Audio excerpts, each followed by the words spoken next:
I was sitting on the balcony of a small cafe in the heart of the city, sipping an espresso that still carried the warmth of freshly brewed coffee. Below, the streets bustled with hurried footsteps and murmured conversations. It was an afternoon like any other, until my phone vibrated. The screen flashed with a familiar name. Mark. I stared at it for a few seconds, a strange sense of unease creeping in. Then, I pressed answer. Anna.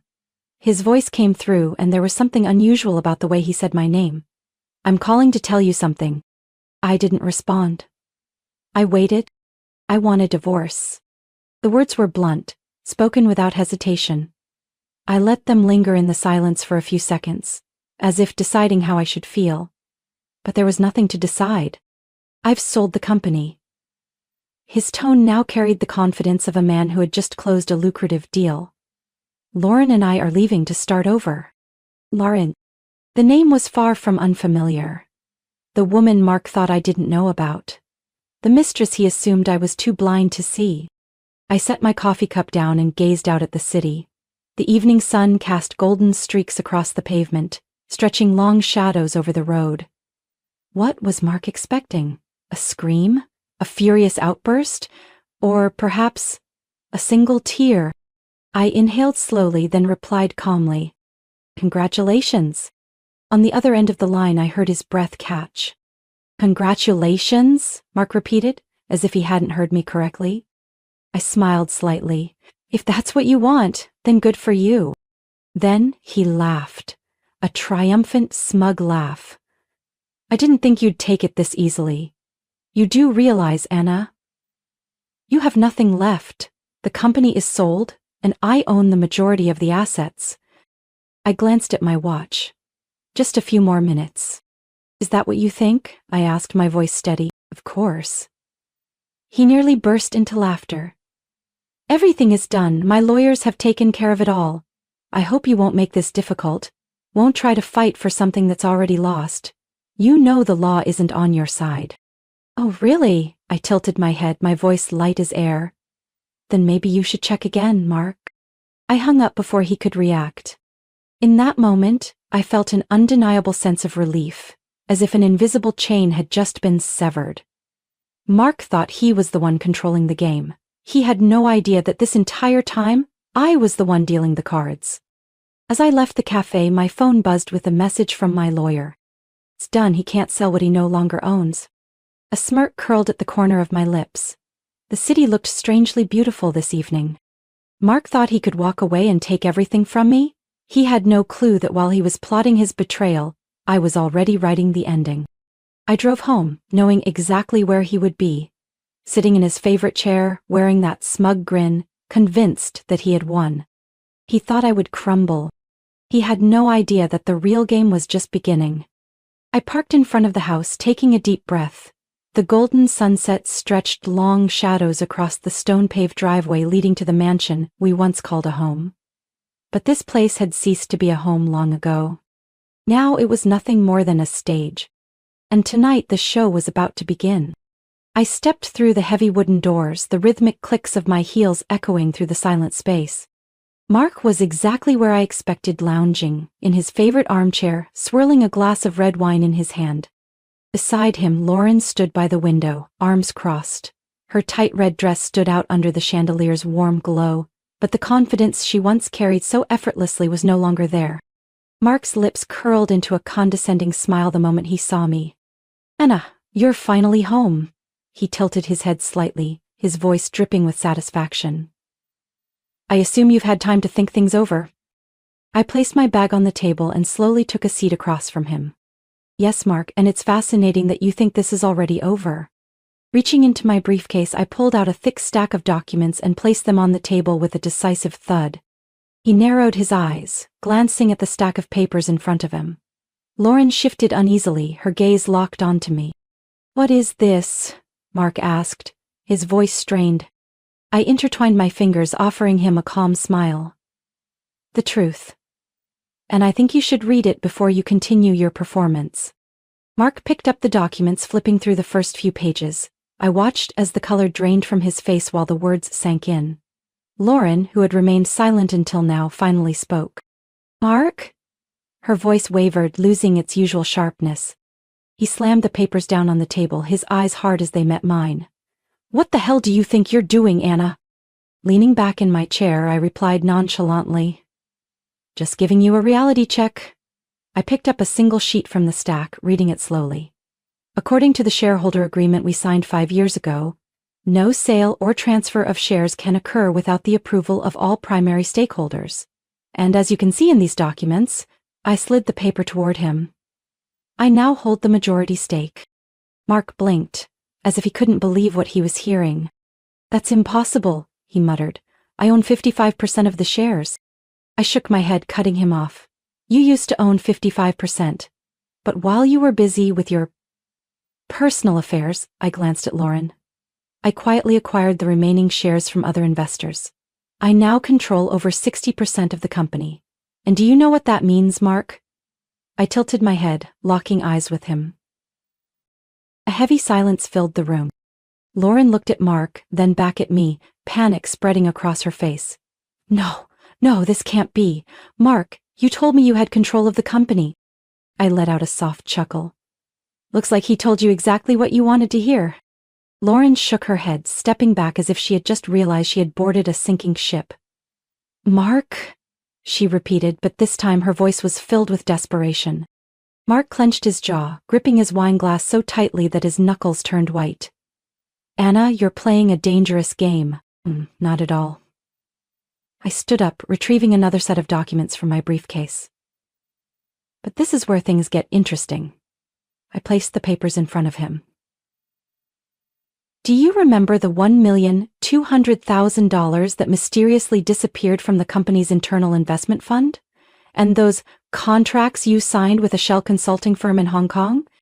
Mark froze. Lauren turned pale. I leaned forward, my voice slow but razor sharp. "That's called financial fraud, Mark." I pulled out another stack of documents, my tone ice cold. "I have records of every suspicious transaction you've made over the past 3 years.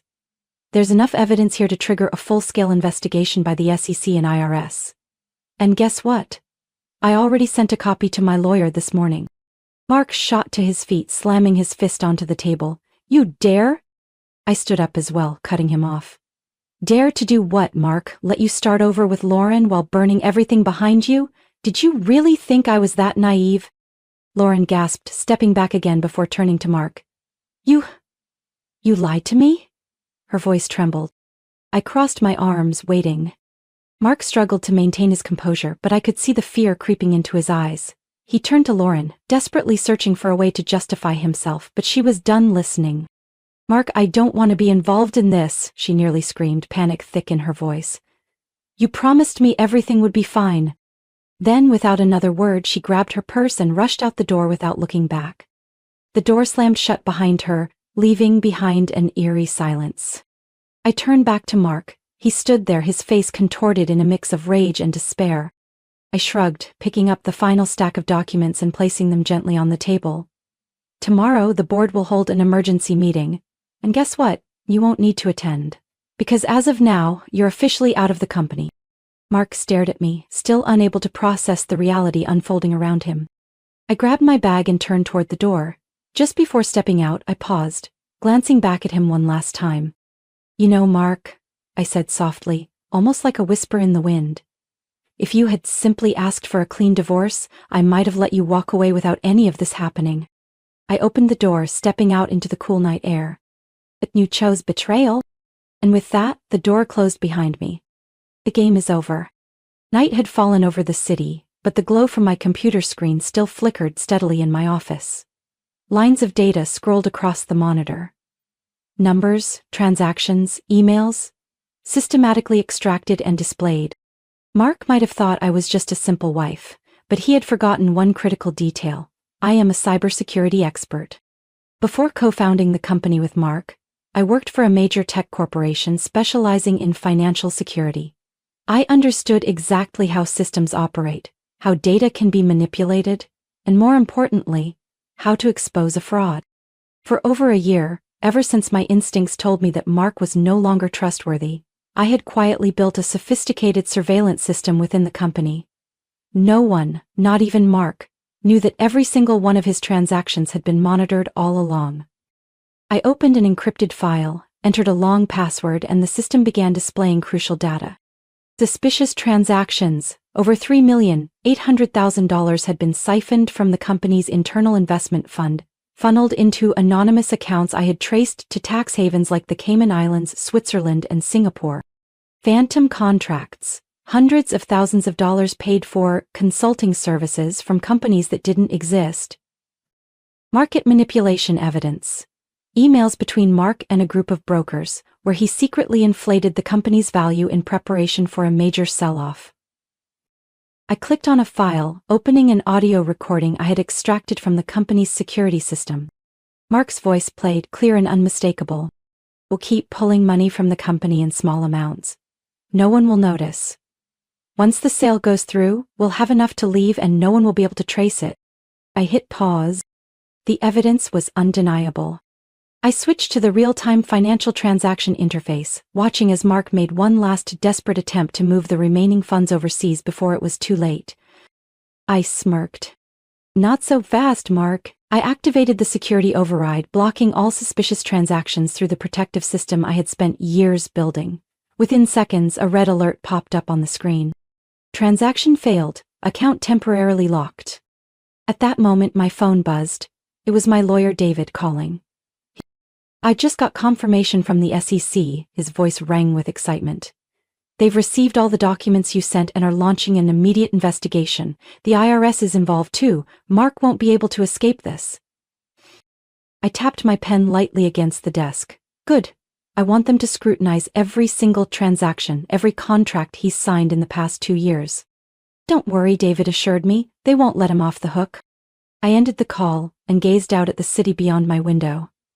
Somewhere across town, Mark was probably panicking, realizing his accounts had been frozen.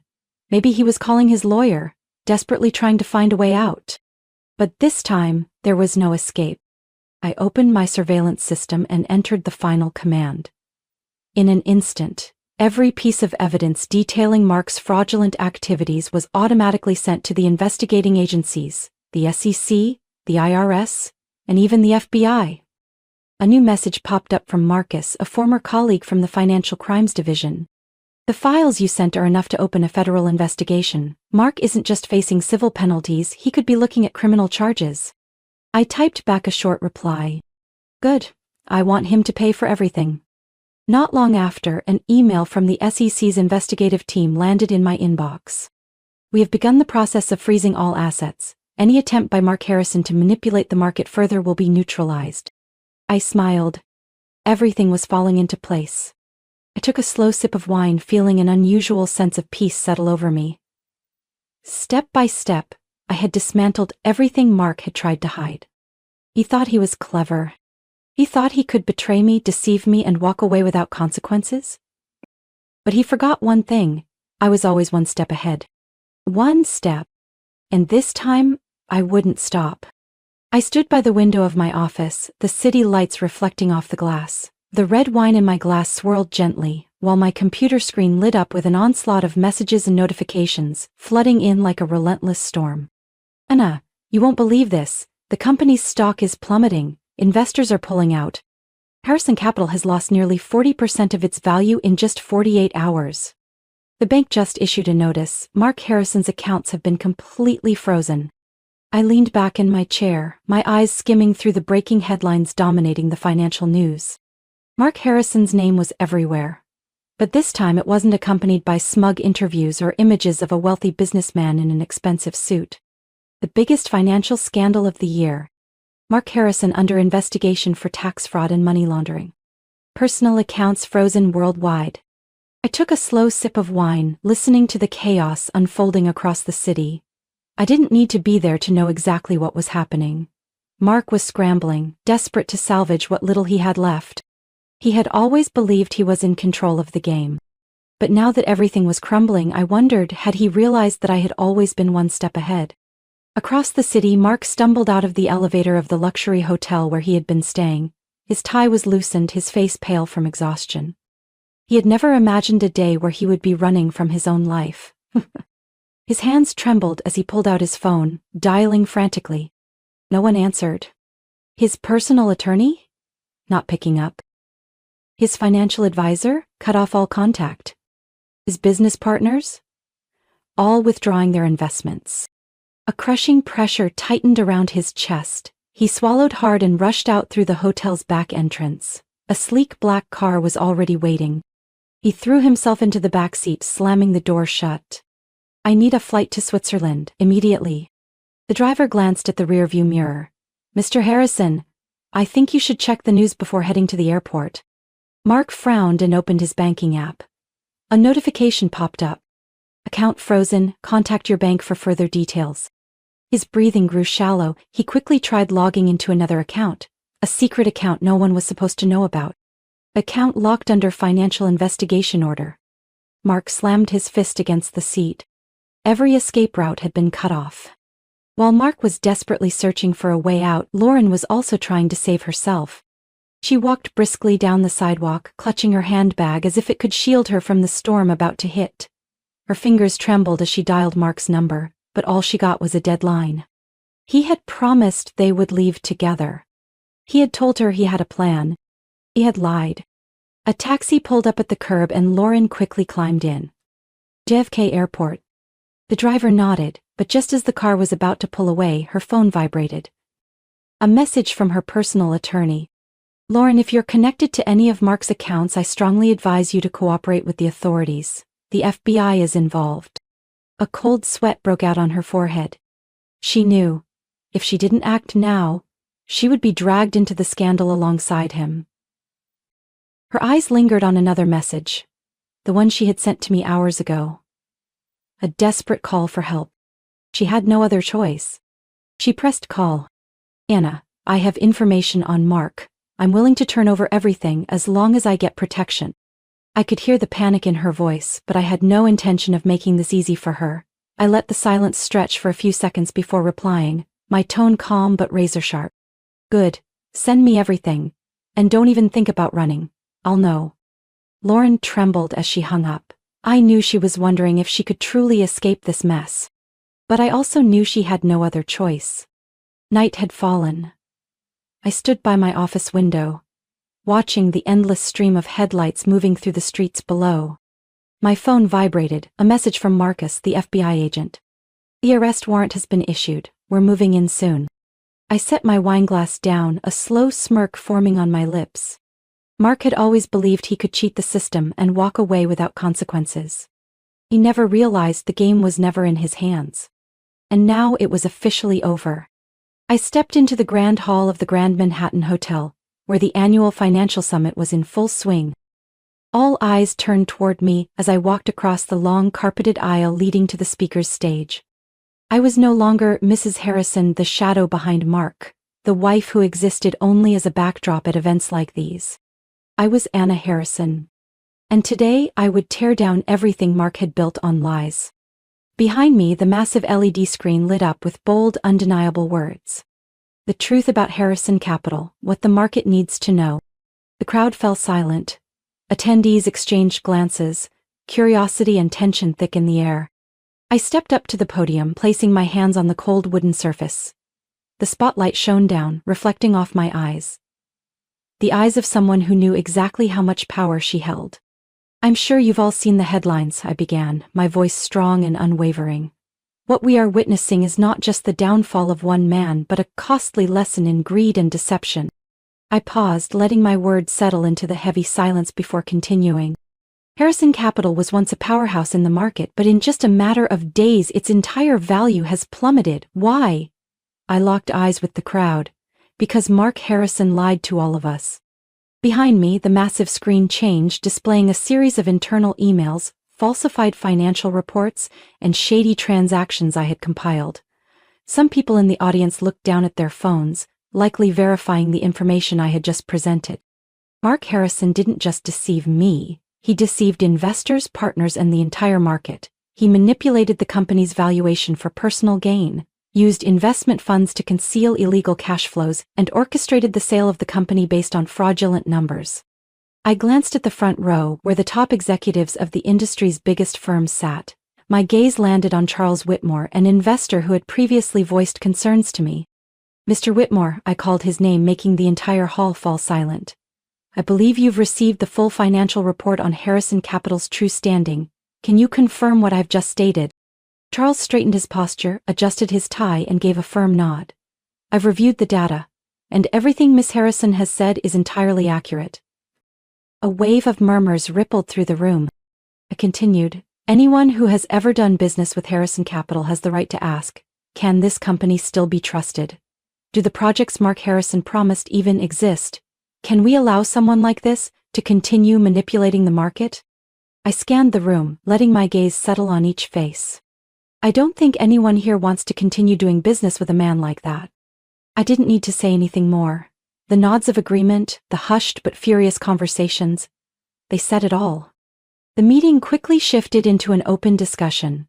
One by one, executives and investors publicly severed ties with Harrison Capital, vowing to withdraw from any dealings related to Mark.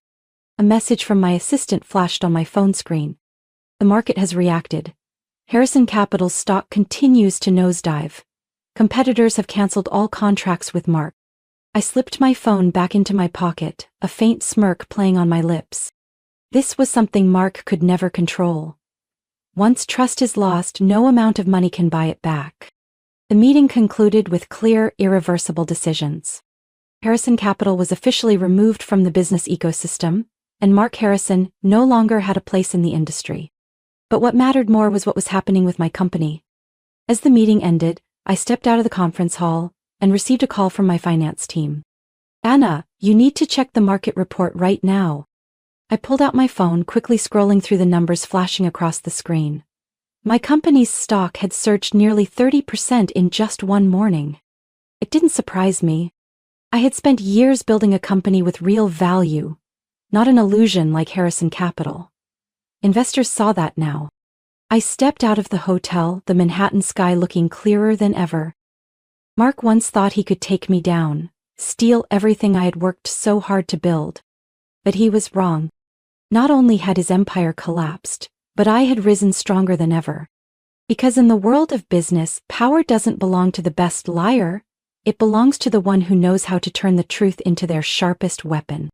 The boardroom of Harrison Capital was packed with shareholders, familiar faces mixed with those I knew had once sided with Mark.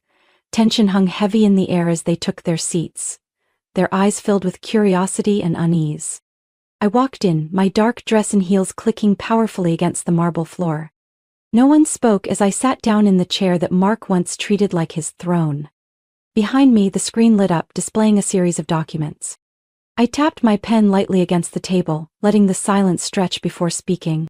We have a lot to address today, so I'll get straight to the point, I said, my voice calm yet razor sharp. As you all know, Mark Harrison deceived every single one of us. Some people shifted in their seats, while others remained quiet, waiting for me to continue. I have every piece of evidence documenting Mark's illegal transactions, I continued, emphasizing each word. He attempted to sell this company without the board's consent. But what he didn't realize was that I had already secured enough shares to take full control. A wave of whispers spread through the room. A few board members, those who had once backed Mark, exchanged worried glances. I leaned back in my chair, locking eyes with each person in the room. What does that mean? I tilted my head slightly, my tone calm yet unwavering. It means that anyone tied to Mark will no longer hold power here. I tapped a command on my tablet and the screen behind me changed. A list of board members marked for immediate removal. The individuals on this list either helped Mark cover up his misconduct or actively participated in his scheme to manipulate this company. As of today, they will no longer hold any leadership roles. I signed the document in front of me, making it official.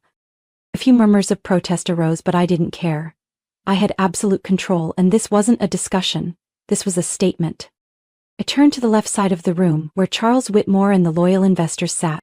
I have a plan to restructure this company, not just to repair the damage Mark left behind, but to lead us into a stronger future. I pressed another button on my tablet and the screen shifted again. This time it displayed a new logo. Phoenix Innovation Group. Harrison Capital died with Mark. My voice was steady as I looked around the room. But from its ashes, we will build something stronger. The room fell silent, stunned by what I had just declared. The Phoenix Innovation Group will focus on technology and cybersecurity, a sector Mark always underestimated but one that will be the foundation of our future success. I scanned the remaining board members. I have already secured strategic partnerships to ensure funding for this transition. Anyone who wishes to remain part of this company will need to commit to this new vision. I paused, giving them a moment to absorb the gravity of my words. Then, from the far end of the table, a silver-haired man, one of the major shareholders, spoke up, his voice still tinged with skepticism. Anna, are you certain this change will lead to success? The market is still shaken by everything that has happened. I smiled, locking eyes with him. I'm not certain, I said, my voice brimming with confidence. I'm sure. The room went still. Then, one by one, they nodded. The vote began. Phoenix Innovation Group was officially born. Mark once believed he could take everything from me. But now the company I built had not only survived the storm, it was poised to rise stronger than ever. I hadn't just protected what was mine, I had taken it all back. Sitting in my new office at Phoenix Innovation Group, I gazed out through the floor-to-ceiling glass windows, overlooking the vast Manhattan skyline. From this height, everything below looked small. Just like Mark, now reduced to nothing but a disgraced name tied to a financial scandal. My phone buzzed. A message from Marcus, the FBI agent. Mark Harrison was arrested this morning at a private airport in Miami. He was trying to flee to South America with a fake passport. No way out. I took a sip of my coffee, letting the words settle in. I had imagined many possible endings for Mark, but this felt the most fitting. A man who once stood at the top, now being dragged away in handcuffs, caught in the blinding flashes of news cameras? Another message popped up. An unknown number. 1. I should never have trusted him. I should have known he could never protect me. But now it's too late. I didn't need to check the sender. Lauren. I let the message fade into oblivion. She wasn't worth my time anymore. Instead, I opened my laptop and pulled up the latest financial report. Phoenix Innovation Group was soaring. Since the restructuring, the company had attracted massive investments from some of the world's largest funds.